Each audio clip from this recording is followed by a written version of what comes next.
day 5 and we're starting at 3 o'clock in the afternoon.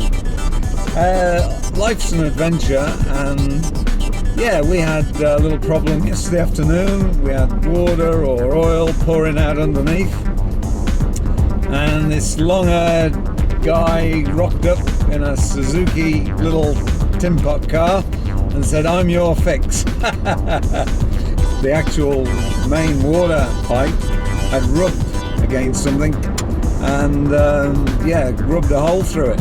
It was going to take them 2 or 3 days to get a part flown up, and they eventually said, well, let's make the part and we'll put it all back together, and they did a wonderful job. So the mechanics at Birdsville, we really appreciate it, and wow, if you come up to this part of the world, you've got to say they're honest country guys, and they're all about making sure they can get as many people off having fun as possible. We have found something made in America, and this is a messenger from Mr. Trump. Can you just explain why you're going to take care of us on this trip? Yeah, so we bought the Ford F-150 Raptor, the 2018 model, out to Australia to help Mike in his little Jeep go across the Simpson Desert. So we've got enough food and water for about 5 or 6 days, and we're just letting our tyres down now to about 18 psi so that we could just cruise over the sand dunes. And the first sand dune which we're going to go and have a go at and on the track is one called Big Red. Big Red's a famous sand dune that you'll be able to YouTube Big Red and see lots of people mucking around on Big Red, and we're about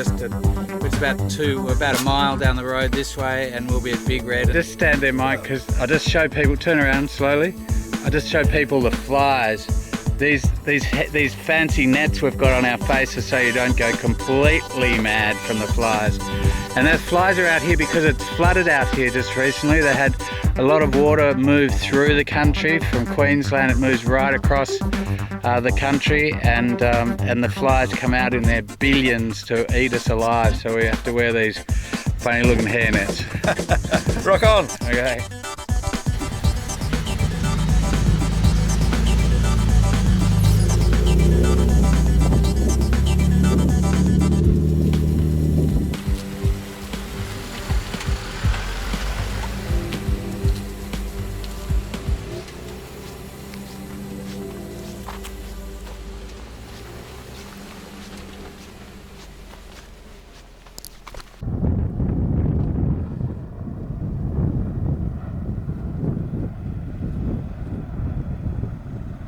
Boot it. Where's this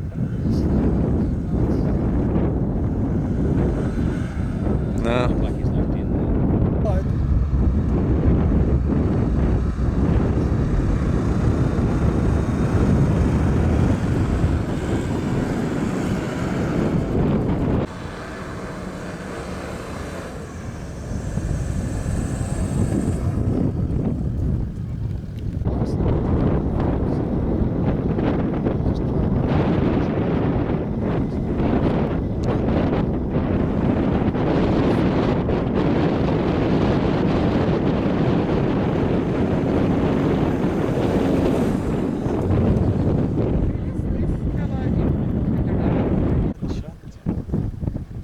So, the Raptor made Big Red.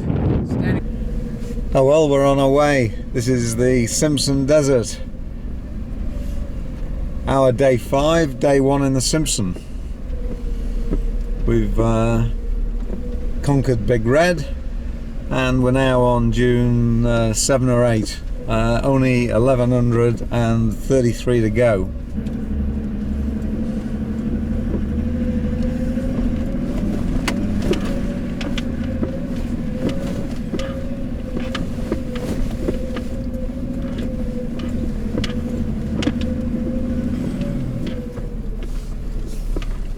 We're going to find a campsite.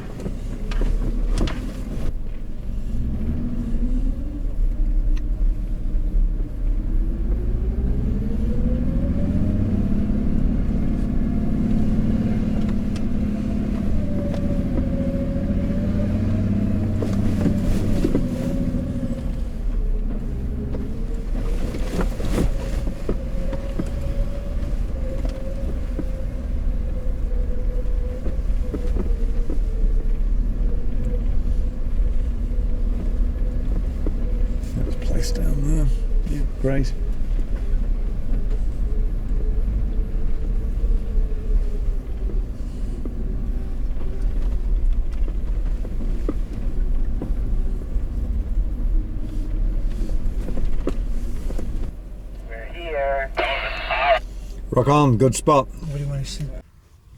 All right, there. This is Camp Buckle. Camp number 1. Camp number 1. And you just have to look at this bloody monster tent. It took him all of 5 seconds to press the button, and up it went. And of course the excellent fire.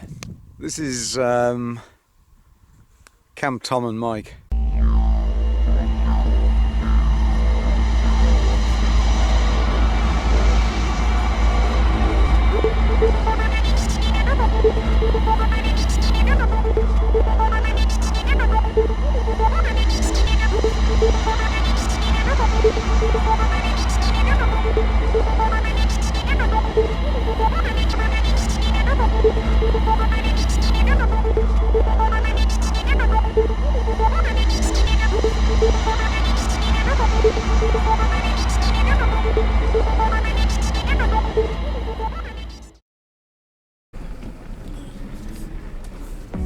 See where they've gone down, so.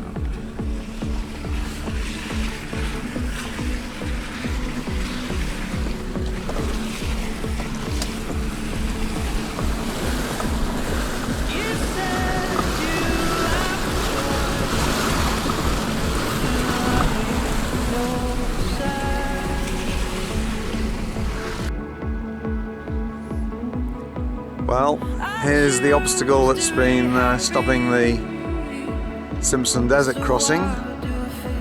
This creek's flooded, so we've had to divert 30k north.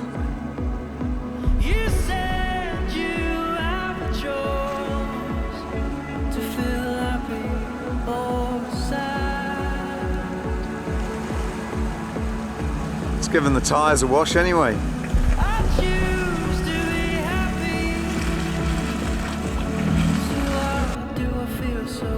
Well, this is a beautiful morning. It's our first full day in the desert, and a lot of rain.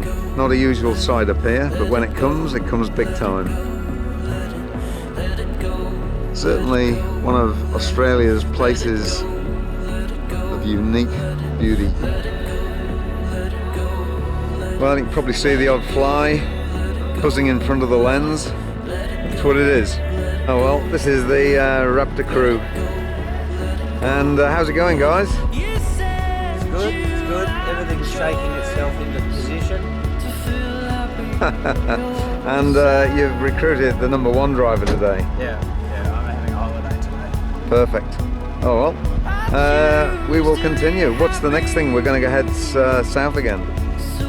Looks like we're just going to go up here a little way and over this big sand dune behind you, and then back down south again, and then we get back on the track again. Perfect. East-west. Rock on.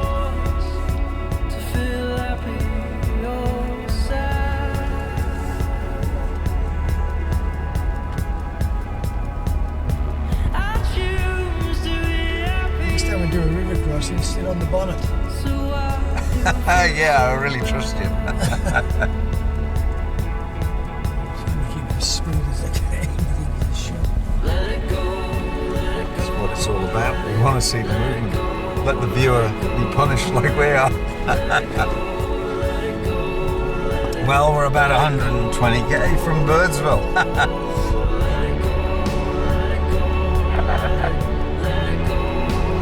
Our goal is probably about 100 kilometers a day.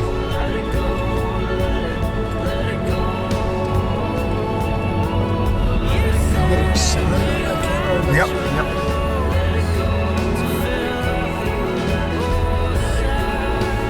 Would you believe this is a main road?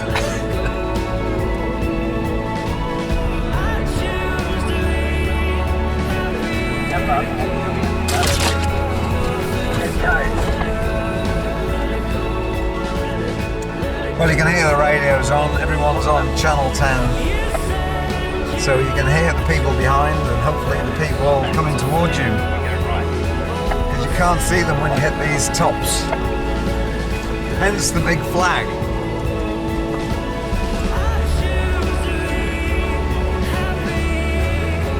You see the driver struggling.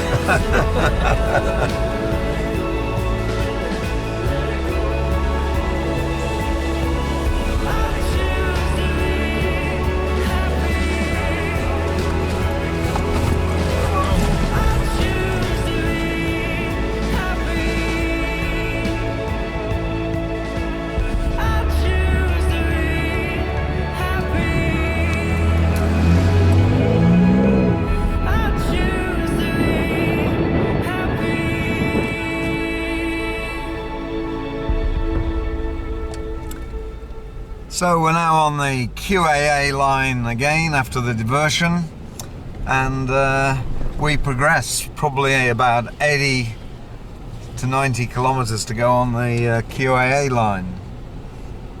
The adventure continues. Well, here we are crossing a great big salt lake, and it looks boggy as off to the side, and we're getting towards the end of our day today. I think we've done 160 odd kilometers, which is pretty good, and we're getting towards the end of the QAA line, so we'll be turning left shortly and heading down to find a campsite.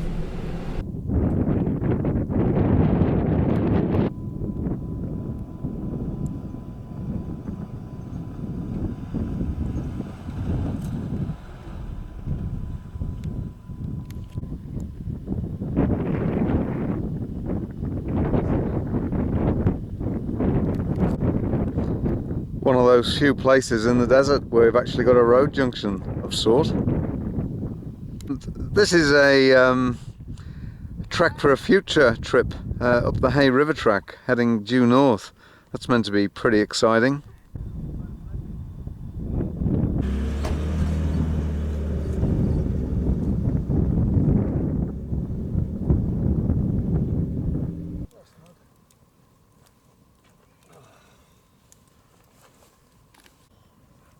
All right, well, desert camping.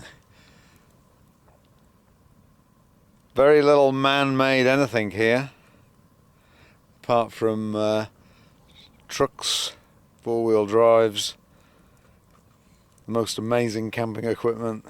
But this beautiful wood that's probably laid here for 100 years, and the warmth is just unbelievable. Steve, believe it or not, is working on a satellite phone that sends texts and maps of where he is. High tech. Yeah, we traveled. We came across some good country, some big hills, big sand dunes, some one nasty little rocky bit that must have just hit the part of the suspension, just like fluked hitting it, and just ripped it apart. So. Anyway, we'll have to try again another day. You're all hard. You're all hard. You're looking relaxed, Oscar. What's going on in your mind today?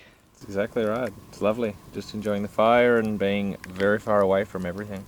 We still had a beautiful dinner tonight.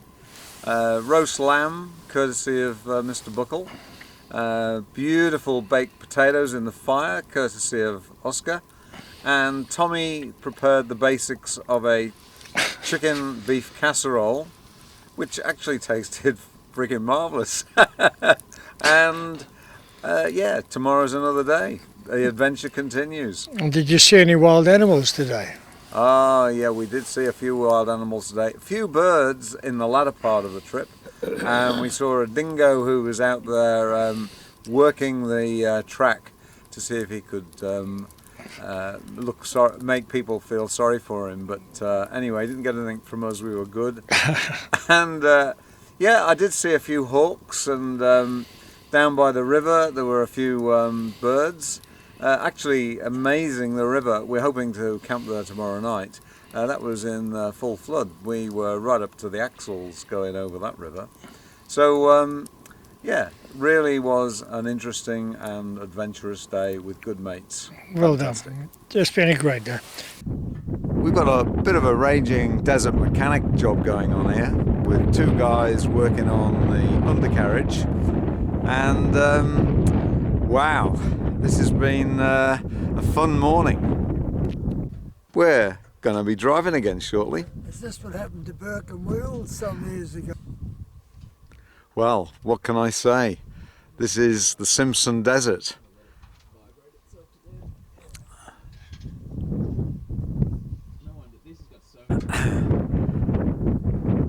So there's a lot of engineering skills in this group, and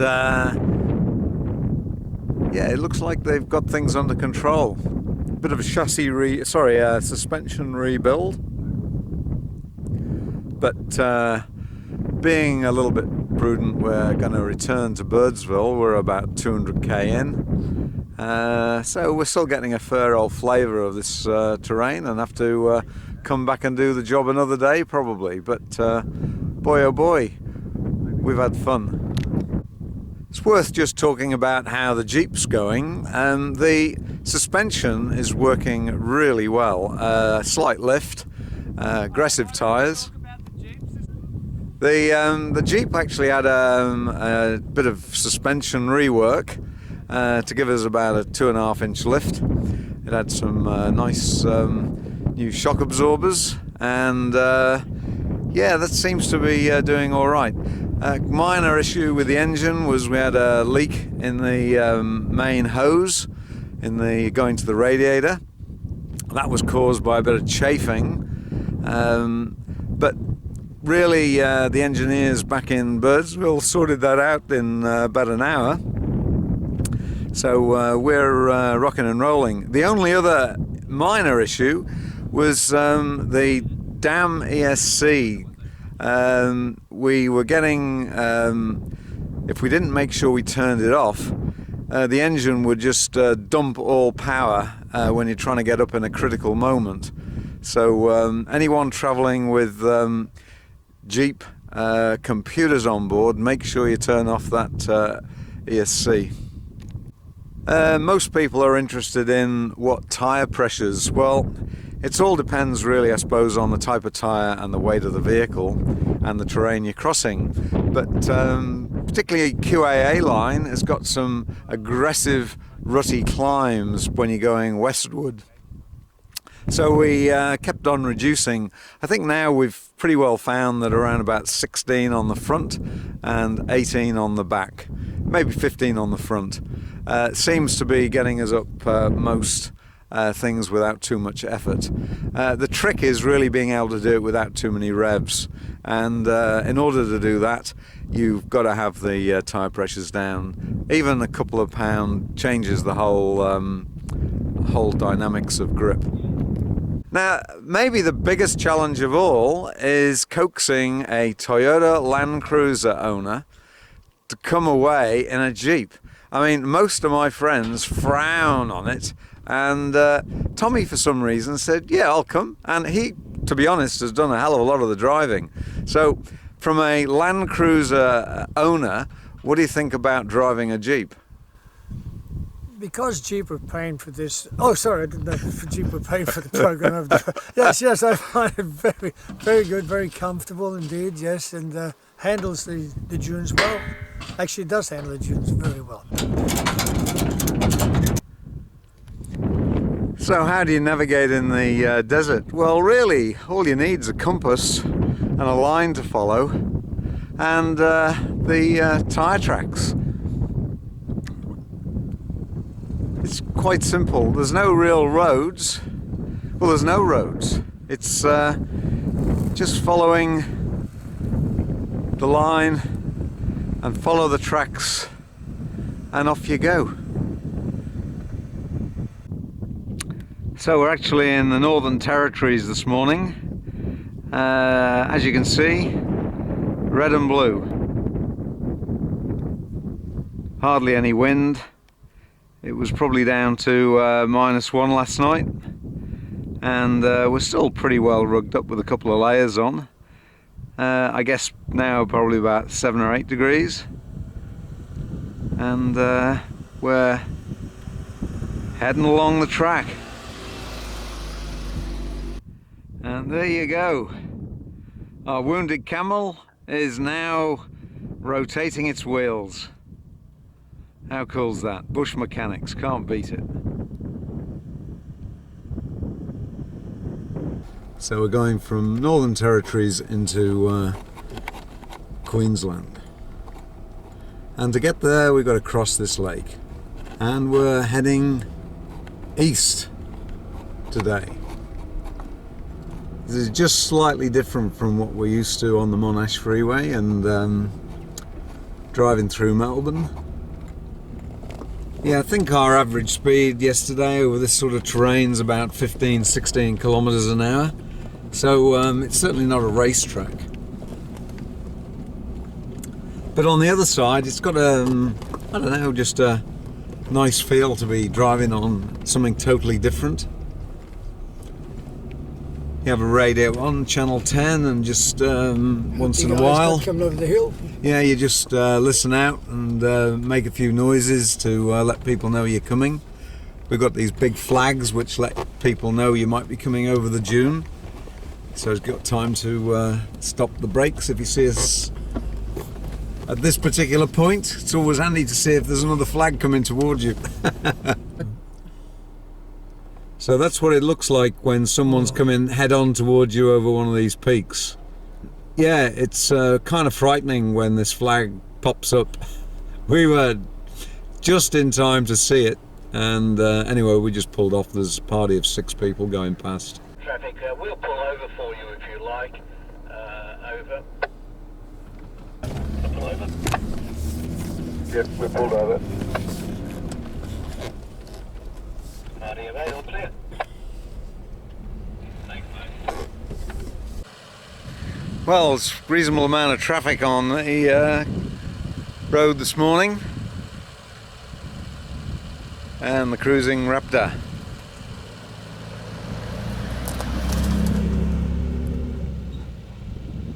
A bit of variety, another bit of salt, clay, sand, half solidified, and we continue.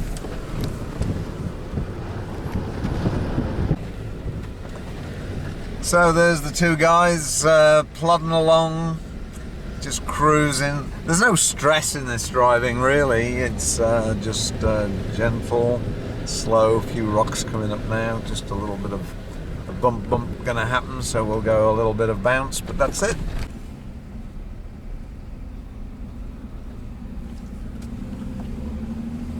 It's very unusual, I unfortunately didn't get a photograph of it.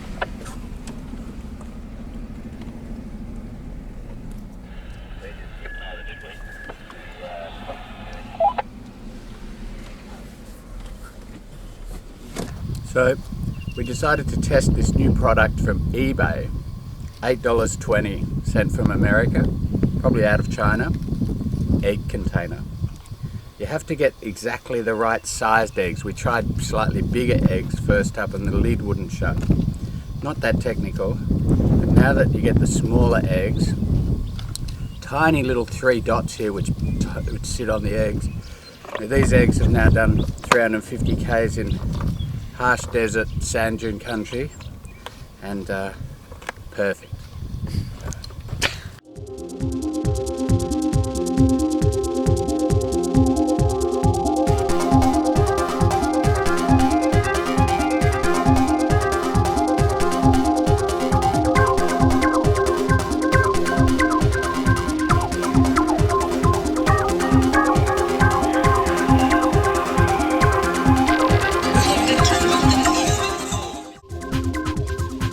This is worth a mention. It's the egg cooked on a fire with the sun just coming up, and just take a look at that. Wow, what a moment in paradise.